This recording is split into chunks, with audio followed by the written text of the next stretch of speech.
this broker conference about recruiting in Scottsdale. So that's how it all started. And then when we got there, it was great. It really was so informative, and we learned a lot, and it just was very inspirational as well.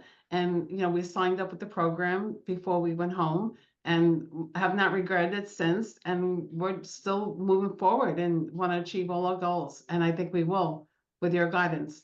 In a month, I think we really have brought in five really great people, and I think four out of the five was the impetus was some people that reached out through LinkedIn and some of the things that you've advised us to do, and Eileen, the way she connects with people, those are four hires that we would not have had without Modern Day. There's no two ways about it. I'd like to say I'll take all the credit for it, but that's not the case. And one of the best decisions we made this year and in a number of years was to hook up with you guys, with you and Al and all of that. I'm not just saying that because, for any particular reason, but you're real. You're real, and that's very, very important to me.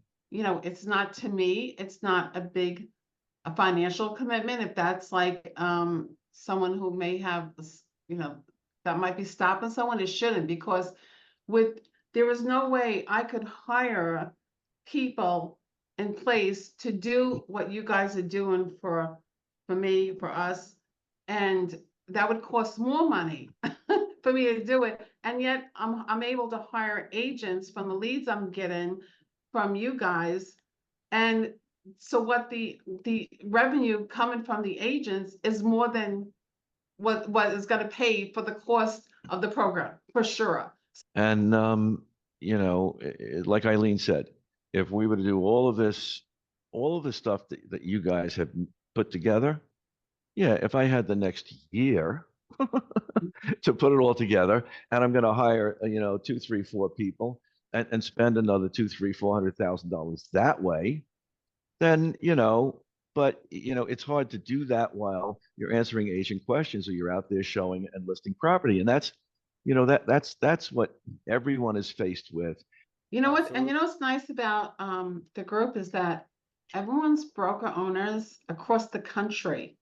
There were like almost every, there were so many different states represented in that broker con, and everybody can get together and share ideas. It's like we're all experiencing the same thing. We all have similar goals, and I don't know of another group like that you guys formed it. I don't know of any other group like that has a whole group of broker owners across the country. And what's nice is that nobody should feel like they're competing with the other one because they're in a different state usually. There are a lot of these seminars that go on, but not that many that do it well. There's a lot of noise, and I compliment anyone because we all go through the learning curve of having to go from standing in front of 50 people or 100 people or 500 people live to be doing it out of your living room or your office. So there is somewhat of a learning curve, but there are tons of these things going on, but not everyone does it as well and with the sincerity and commitment as Modern Day Brokerage.